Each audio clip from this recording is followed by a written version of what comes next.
সুপ্রভাত, সবাই কেমন আছো? আশা করছি সবাই ভালো আছো। আর তোমাদের ভালোবাসায় আমরাও ভালো আছি।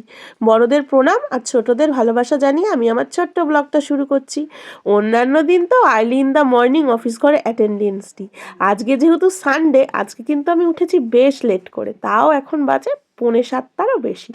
তো যাই হোক, আমি সকালে ঘুম থেকে উঠেই প্রথম কি কাজ করেছি জানো? আমার ছোট মেয়ের খাবারটা গোছানোর কাজ। হ্যাঁ, আমার ছোট মেয়ে হয়েছে, তোমরা সবাই জানো আমার দুটো মেয়ে, কিন্তু আজ থেকে কিন্তু আমার দুটো মেয়ে না, আমার তিনটে মেয়ে। দেখো, জন্ম দিলেই কিন্তু মা হওয়া যায় এটা কিন্তু সবসময় সত্যি না, তাই না? এটা বহুবার প্রমাণিত হয়েছে। তো যাই হোক, আমি আমার এই যে বেস্ট পাম্প করে ওর খাবারটা প্যাক করে দিলাম, আইস প্যাক। ওর বাবা গিয়ে দিয়ে আসলো আর এক বাবার হাতে, মানে ওর জন্মদাতা বাবার হাতে। আবার তো কালকেও খাবার পাঠাতে হবে, এর জন্য আমি বরফ জমাতে এখনই দিয়ে দেবো।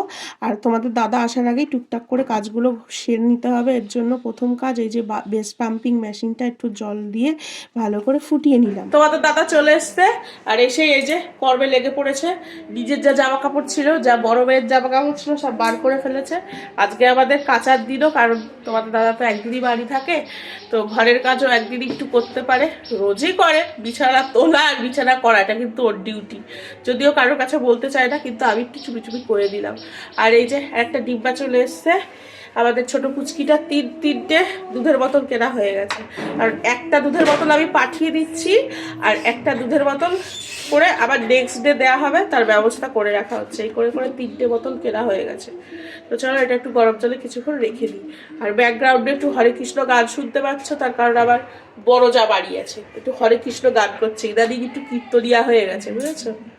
অন্যান্য দিন রবিবার মানেই হচ্ছে আমাদের সেদ্ধ ভাত, আজ হয়েছে বাসি বিরিয়ানি, আলু বিরিয়ানি। কালকে এনেছিল চিকেন চাপ আর বিরিয়ানি, তো চিকেন চাপ খাওয়া হয়ে গেছে, পড়ে রয়েছে আলু বিরিয়ানি। তো চলো জামা কাপড়গুলো দিকে ভিজিয়ে নিলাম, আর তোমাদের দাদা কী কী সবজি এনেছে সবজিগুলো বার করে নিই।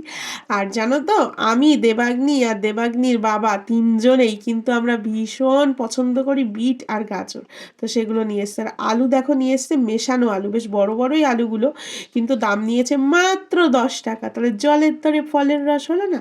চলো দেবাগ্নিকে দুধ দিয়ে দিই। দেবাগ্নি স্নান হয়ে গেছে, আজকে আর্লি ইন দ্য মর্নিং মেয়ে আমার স্নান করে নিয়েছে। যে কালকে ভিখেরি সেজেছিল, কালি ঝুলি গায়ে লাগা ছিল, তো আজকে সকাল সকাল শ্যাম্পু ট্যাম্পু দিয়ে আমার গুড গার্ল একেবারে গুড হয়ে গেছে। কিন্তু ক্যামেরা দেখলে খেয়ে নিত আগে, এখন দেখো ক্যামেরা দেখেও বুঝে গেছে, একটু নাটক করে নিল খাওয়ার একবার, আর খেতে চাইছে না। এই দুধ খাওয়া নিয়ে প্রচণ্ড নকশা। এবার ছোটটা দেখো দিদির বান্ধবীর কোলে বসে আছে, ভীষণ ফ্যান ফলোয়ার হয়ে গেছে আমাদের প্রিয়দর্শিনীর। আর আমাদের প্রিয়দর্শিনী ওদের কাছে ভালো থাকে। আর আজকে সানডেটা না খুব একটা ফান্ডে নয়, তার কারণ এই দেখো ছোটো ছোটো ভোলা মাছ নেওয়া হয়েছে, এই আজকে ঝাল দেওয়া হবে। কতদিন ভোলা মাছ নেওয়া হয়েছিল, সেটা খেতে খুব টেস্ট লেগেছিলো বলে আবার নেওয়া হয়েছে। যদিও আজকে কিন্তু আমি ভোলা মাছটা এড়িয়েই যাব, কারণ আমার ছোটো মেয়েটা তো একেবারেই ছোট না, ওর যদি পেট টেট খারাপ করে, সবে 1.5-2 দিনের মেয়ে আমার, এর জন্য ওটা আর খাবো না। আমার জন্য করব হচ্ছে লাউ পাতা বাটা। জানো তো, আগের জন্মের কিছু না কিছু সম্পর্ক থাকে, না হলে কিন্তু এরকম হয় না।